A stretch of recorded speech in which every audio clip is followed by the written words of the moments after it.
Friends, প্ৰথমতে মই আপোনালোকক মোৰ দিলৰ পৰা ধন্যবাদ দিব বিচাৰিছোঁ যে আমি 1000 ছাবস্ক্ৰাইবাৰ কমপ্লিট কৰিলোঁ। ফ্ৰেণ্ডছ, লগতে আমি কমিউনিটি টেবো পালোঁ। ফ্ৰেণ্ডছ, এই 1000 ছাবস্ক্ৰাইবাৰ যে পালোঁ এইটো মাত্ৰ আপোনালোকৰ মৰম আৰু চেনেহৰ বাবেহে।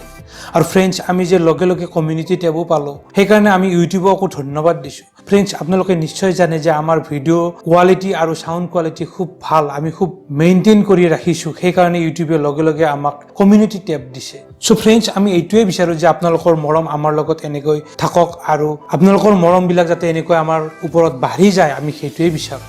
ফ্ৰেণ্ডছ, বহুত মানুহে আমাক ডিমাণ্ড কৰি আছে যে আমি এবৰ্চনৰ ওপৰত এটা ফুল ডিটেইলছ এটা ভিডিঅ' বনাব লাগে। চ' ফ্ৰেণ্ডছ, আজি আমি এবৰ্চনৰ বিষয়ে আৰম্ভণিৰ পৰা শেষলৈকে খুব ডিটেইলছভাৱে আপোনালোকৰ ওচৰত এবৰ্চনৰ ওপৰত এই ভিডিঅ'টো প্ৰস্তুত কৰিছোঁ। কিন্তু বলক বন্ধুসকল, আমি এবৰ্চনৰ বিষয়ে ডিটেইলভাৱে আলোচনা কৰোঁ।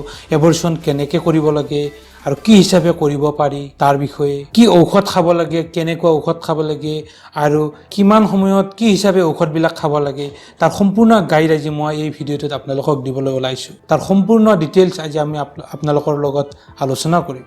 আৰু যদি কিবা সমস্যাৰ সন্মুখীন হয়, সেই সমস্যাবিলাক কেনেকৈ আপোনালোকে হেণ্ডেল কৰিব সেই বিষয়ে সম্পূৰ্ণ আপোনালোকৰ ওচৰত আলোচনা কৰিম। তেন্তে বলক আৰম্ভ কৰোঁ। ফ্ৰেণ্ডছ, যদি আপোনালোকে এতিয়ালৈকে আমাৰ এই ইউটিউব চেনেল ছাবস্ক্ৰাইব কৰা নাই তেন্তে এতিয়াই আপোনালোকে ছাবস্ক্ৰাইব কৰক আৰু লগতে এই বেল আইকনটো টিপি দিব যাতে আমি ভিডিঅ' দিলে আপোনালোকে নটিফিকেশ্যন পায়। ফ্ৰেণ্ডছ, যদি আপোনালোক এটা কাপোল আৰু আপোনালোকে প্ৰেগনেঞ্চি হোৱাটো বিচাৰে আৰু যদি আপোনালোকৰ কনচিভ হৈ গ'ল তেনেহ'লে আপোনালোকৰ কাৰণে কোনো সমস্যা নাই। কিন্তু প্ৰব্লেমটো তাতেই হৈ যায় যদি কোনোবা কাপোলে কনচিভ হ'ব নিবিচাৰে কিন্তু ভুলতে যদি কনচিভ হৈ যায় তেনেহ'লে তেওঁলোকে কিভাৱে সেই সমস্যাটো হেণ্ডেল কৰিব। ফ্ৰেণ্ডছ, মনত ৰাখিব, এবৰ্চনৰ কাৰণে প্ৰথম কথাটো হ'ল প্ৰেগনেঞ্চি কনফাৰ্ম হ'ব লাগিব। বহুত মানুহে এনেকুৱা কৰা দেখা যায় যে তেওঁলোকৰ MC বন্ধ হ'লে লগে লগে ঔষধ খাই দিয়ে। কিন্তু ফ্ৰেণ্ডছ, মনত ৰাখিব, এনেকুৱা কৰাটো সম্পূৰ্ণ ভুল। কাৰণ কনচিভ বা প্ৰেগনেঞ্চি আছে নে নাই তাৰ বাবে জানিবৰ কাৰণে আপোনালোকে প্ৰেগনেঞ্চি কনফাৰ্ম কৰিব লাগিব। তাৰ কাৰণে আপোনালোকে বজাৰত প্ৰেগনেঞ্চি কিট পায় আৰু সেই প্ৰেগনেঞ্চি কিটবোৰ লৈ আপোনালোকে মৰ্ণিং চেম্পলৰ ইউৰিন দি সেইটো পজিটিভ আছে নে নিগেটিভ আছে সেইটো চাই ল'ব লাগিব। যদি নিগেটিভ আছে তেনেহ'লে আপোনালোকৰ ঔষধ খোৱাৰ কোনো প্ৰয়োজন নাই, কিন্তু যদি পজিটিভ আছে তেন্তে আপোনালোকে ঔষধ খাব লাগিব।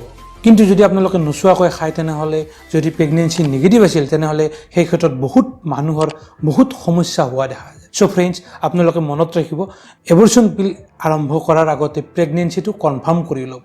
ফ্ৰেণ্ডছ, প্ৰেগনেঞ্চি টেষ্ট কেনেকৈ কৰে মই ইয়াৰ আগত এটা ভিডিঅ' দিছোঁ, মই ডেছক্ৰিপশ্যনত তাৰ লিংক দি দিম, আপোনালোকে চাই ল'ব প্ৰেগনেঞ্চি টেষ্ট কেনেকৈ কৰিব লাগে। যদি প্ৰেগনেঞ্চি পজিটিভ আহে আৰু তেওঁলোকে প্ৰেগনেঞ্চিটো কণ্টিনিউ কৰিব বিচাৰে তেনেহ'লে সেই ক্ষেত্ৰত কোনো সমস্যা নাই। কিন্তু যিসকলে প্ৰেগনেঞ্চিটো কণ্টিনিউ কৰিব নিবিচাৰে তেন্তে সেই ক্ষেত্ৰত তেওঁলোকে মাৰ্কেটত এবৰ্চন কৰা পিল কিছুমান পায়, যিটো মই দেখুৱাত দিয়া ধৰণে এনেকুৱা ধৰণৰ পিল কিছুমান পায়, গতিকে আপোনালোকে সেইবোৰ খাব পাৰে।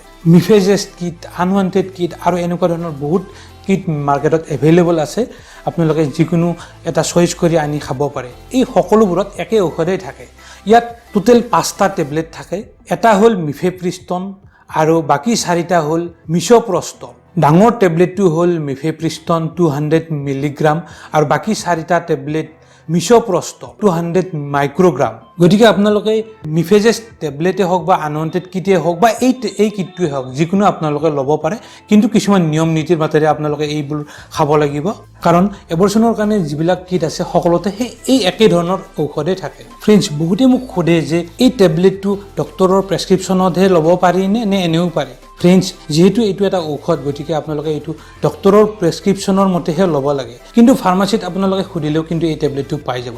আপোনালোকে জাষ্ট মিফেজেছ টেবলেট লাগে বা আনৱান্টেড কিট লাগে বা মই দেখুওৱা ধৰণে এই কিটটো ল'ব পাৰে, এইটো দেখাই দিলে আপোনালোকে ফাৰ্মাচীৰ পৰা পাই যাব। ফ্ৰেণ্ডছ, এই টেবলেটটো লোৱাৰ আগত আপোনালোকে দুটা বস্তু মনত ৰাখিব যে এই টেবলেটটোৰ এক্সপাইৰী ডেটটো ভালদৰে চাই ল'ব। কাৰণ এক্সপাইৰী যোৱাৰ পিছত যদি এই টেবলেটটো ইউজ কৰে তেনেহ'লে আপোনালোকৰ স্বাস্থ্যৰ কাৰণে ই বহুত ক্ষতি কৰিব পাৰে। আৰু লগতে ফ্ৰেণ্ডছ, 2 নম্বৰ কথাটো হ'ল আপোনালোকৰ যদি প্ৰেগনেঞ্চি 49 ডেইজৰ ওপৰত হৈছে তেন্তে এই টেবলেটটো খালে কিন্তু আপোনালোকৰ কাম নিদিব। ফ্ৰেণ্ডছ, বহুতেই এইটো টেবলেট 2 মাহলৈ কাম কৰে বুলি কয়।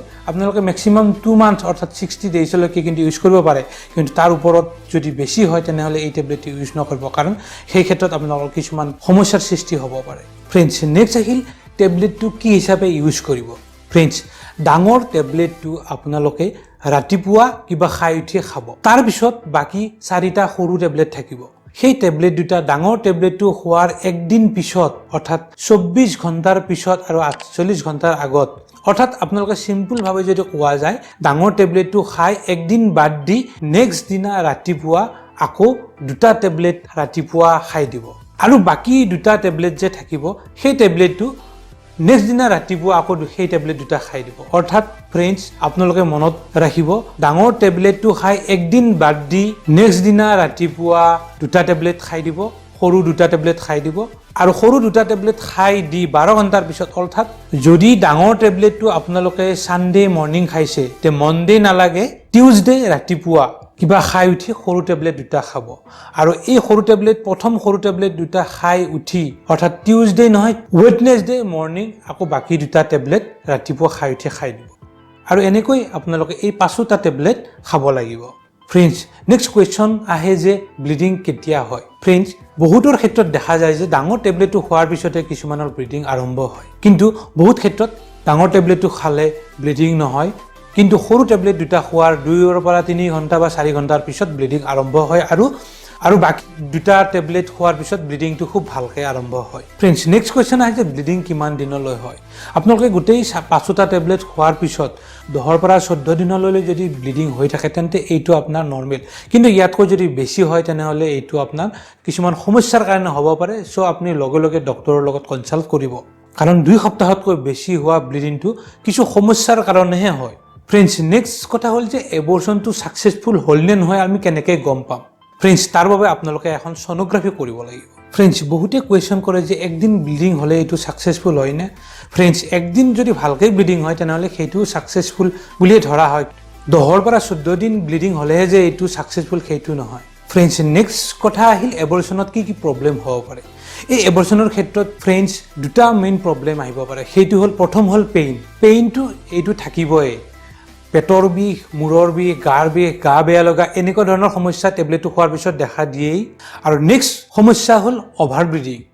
যদি বহুত বেছি ব্লিডিং হয়, বহুত অভাৰ ব্লিডিং হয় তেনেহ'লে লগে লগে আপোনালোকৰ ডক্টৰৰ লগত কনচাল্ট কৰিব, কাৰণ অভাৰ ব্লিডিং হোৱাটো এটা এই টেবলেটৰ এটা ছাইড এফেক্ট। চ' আপোনালোকে লগে লগে ডক্টৰৰ লগত কনচাল্ট কৰিব। ফ্ৰেণ্ডছ বহুতে ইয়াৰ লগত পৰামৰ্শ দিয়ে যে আপোনালোকৰ পেটৰ বিষ বা মূৰৰ বিষ হ'লে আইবুপ্ৰফেন বা পেৰাচিটামল এনেকুৱা ধৰণৰ টেবলেট খাব, কিন্তু ফ্ৰেণ্ডছ মই আপোনালোকক ছাজেষ্ট কৰিম এনেকুৱা ধৰণৰ পেইনৰ টেবলেট আপোনালোকে নোখোৱাটোৱে ভাল, কাৰণ যিটো পেইন আৰম্ভ হৈছে সেইটো পেইন একচুৱেলি বস্তুটো বাহিৰ ওলাবলৈ আৰম্ভ কৰাৰ কাৰণে বিষটো আৰম্ভ হৈছে। গতিকে এইটো এটা নৰ্মেল প্ৰক্ৰিয়া, এইটোক বাধা দিব নালাগে আৰু এই বিষটো আপোনালোকে সহ্য কৰাৰ কাৰণে চেষ্টা কৰিব। ফ্ৰেণ্ডছ ইয়াৰ পিছৰ কুৱেশ্যন হ'ল যে এবৰ্চনৰ পিছত কি কৰিব। ফ্ৰেণ্ডছ এবৰ্চন হোৱাৰ 14 দিনৰ পিছত আপোনালোকে এখন আল্ট্ৰাচাউণ্ড কৰিব। ফ্ৰেণ্ডছ আল্ট্ৰাচাউণ্ডখন যে কৰাবলৈ দিয়া হয় ইয়াৰ মেইন কাৰণ হ'ল যে আপোনাৰ এবৰ্চনটো ছাকচেছফুলি বাহিৰ হৈ গ'ল নে নাই।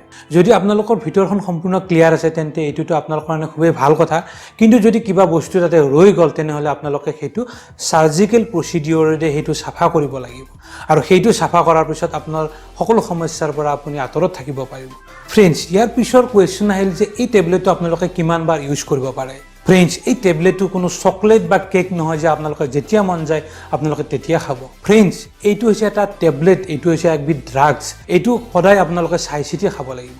ফ্ৰেণ্ডছ এই টেবলেটটো আপোনালোকে গোটেই জীৱনত 2 বাৰ বা 3 বাৰ যদি ইউজ কৰে তেন্তে সেইটো আপোনাৰ নৰ্মেল হ'ব পাৰে, কিন্তু ফ্ৰেণ্ডছ এইটো যদি আপুনি বাৰে বাৰে ইউজ কৰে আপোনাৰ নেক্সট প্ৰেগনেঞ্চিত ই হেম্পাৰ কৰিব পাৰে, লগতে আপোনাৰ স্বাস্থ্যৰ কাৰণে ই ক্ষতিকাৰকো হ'ব পাৰে। চ' ফ্ৰেণ্ডছ আপোনালোকে এইটো মাত্ৰ ইমাৰ্জেঞ্চিৰ সময়তহে ইউজ কৰক।